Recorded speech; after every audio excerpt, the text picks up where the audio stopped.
Hey minions, welcome to Crank It Up. I'm Jim Price and this is my Munchkin conversion guide.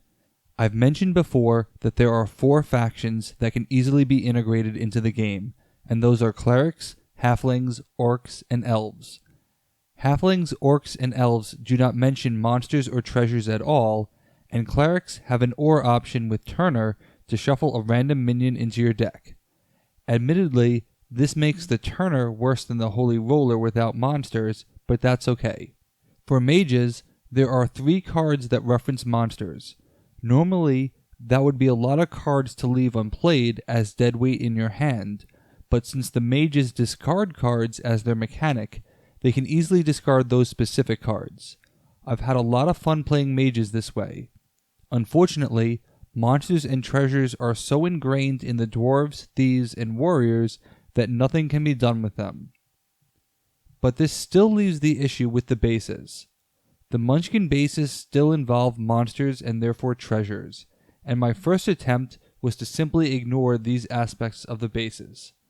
But this is problematic, as the VP rewards do not scale with the normal breakpoint.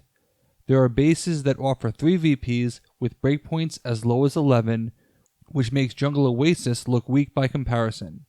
Treasure Bath would become an exact duplicate of Jungle Oasis if its ability were ignored. The Orc base Garrison no longer makes any sense with its ability, as it would likely never activate.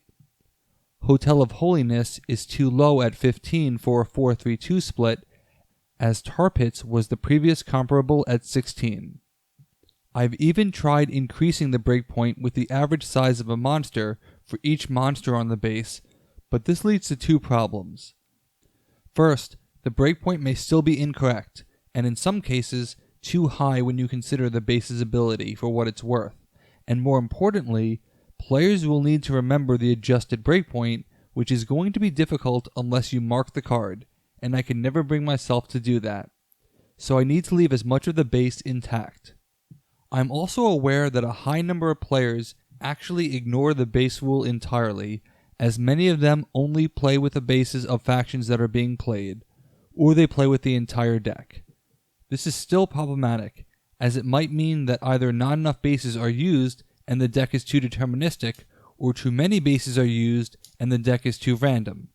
For these players, if you cannot include the Munchkin bases, what do you include, or how do you include them? This suggestion also takes that into consideration. So looking at the Munchkin bases, there are 2 aspects to consider. Is the breakpoint appropriate given the rewards, and do the bases have non-monster or treasure abilities that are meaningful? This is my original thought about the Munchkin bases, and then an interesting phenomenon occurred. I mentioned in the last Munchkin video that I don't like how including one faction requires me to include 16 Munchkin bases.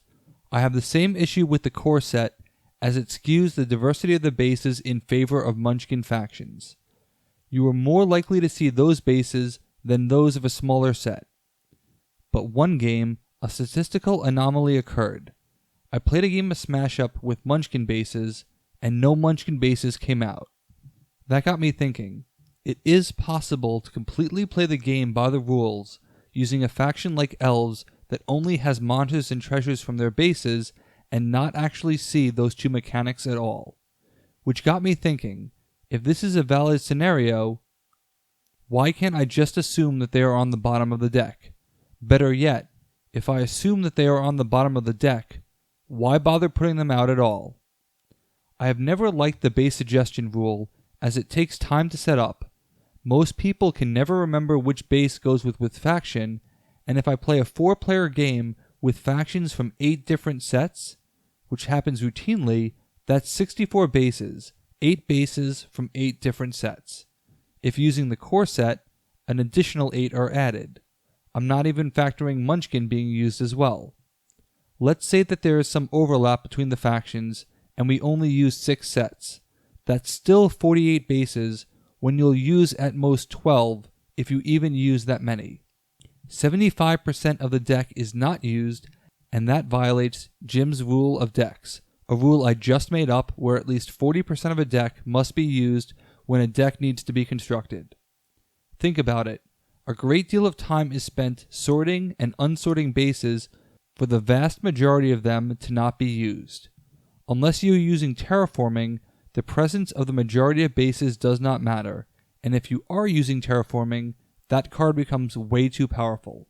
For Munchkin, this means incorporating monsters and treasures so that one or two of those bases will utilize them, and it doesn't make sense to introduce that to the game with such little impact depth-wise, but significant increases complexity-wise. So I started not including them at all because they could be on the bottom, and why put them out only to have to resort them later. But this presented a different problem. Were Munchkin factions at a disadvantage because their bases were not in the deck? There isn't a clear consensus on whether or not bases should provide advantages to their faction. Some of them clearly do, while others are just thematic. I personally believe that a base should be advantageous whenever possible because some of them already are. To not do so would be inconsistent and create a double disadvantage instead. So if we cannot use the Munchkin bases because some of them have improper ratios or abilities, what can we do instead? This is why I came up with the Munchkin base conversion. Other bases to include instead of the Munchkin bases that make sense for the individual factions. This will only concern the Munchkin 5 I've already mentioned. First, we need to look at the current base to see if they have useful abilities and proper ratios. If they fail either test, then we need to look for a replacement. For clerics, Whack-a-Ghoul fails both tests.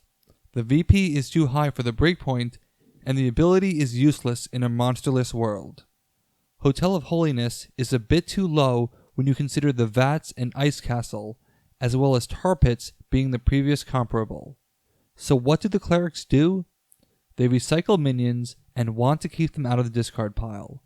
Fortunately, Ritual Sight does exactly that, and the fact that it applies to all players equally seems very cleric-like. For the same reason, Itty City can recycle minions as if you played a Turner on that base. The VP distribution might not be exactly the same, but ability-wise, this is a good fit for the clerics. For elves, again Treehouse will be too low at 15 because of Tar Pits, even though the ability is okay. I actually think Helper's Hollow is reasonable for its VP and breakpoint, and the ability fits elves perfectly.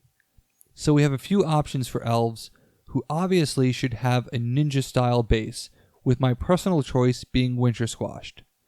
But I also think that Q-Point would make for an interesting base for them, because the power you give doesn't really matter, and it would create some really interesting interactions with Pumping Iron. For a more straightforward benefit of drawing a card, you can use Locker Room to replace the card draw of Treehouse.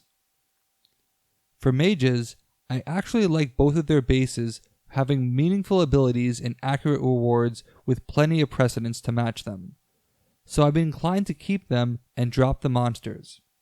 Alternatively, given the mage's talents, I think Standing Stones would be a great fit. The idea of a Happy Zapper using its talent 3 times in a turn is definitely intriguing. Evans City Cemetery is also a natural fit, as it fits the theme of cycling through your deck to get to specific cards. But my preference is to still keep the original bases in their form and just drop the monsters. The same is true for Halflings. Both of their bases have interesting abilities and appropriate ratios.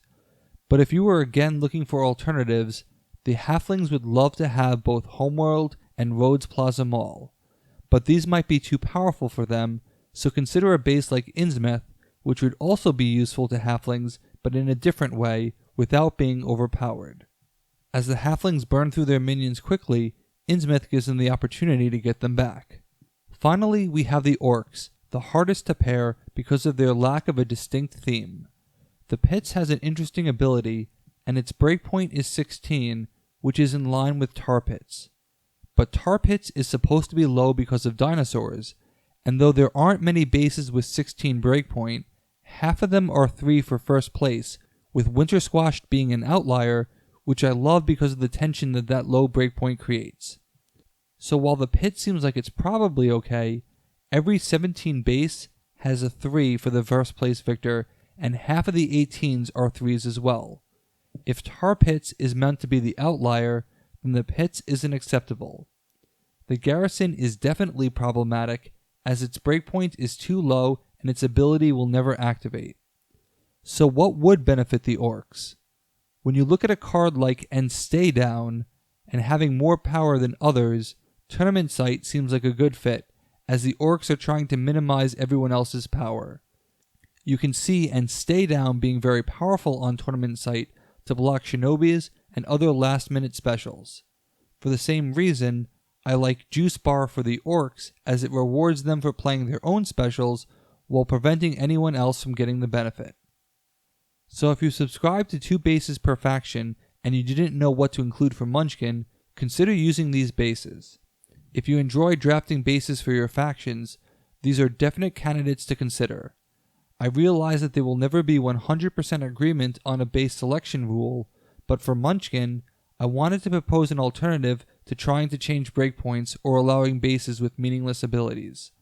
I really like these bases when paired with these factions, and I hope you give them a try, as it may enhance your experience with Munchkin and allow you to integrate the game in a casual way. Are you open to the idea of replacement bases for these factions? If so, what bases would you like to pair with the factions? Let me know in the comments. Thanks for watching, be sure to like and subscribe, let's shut it down.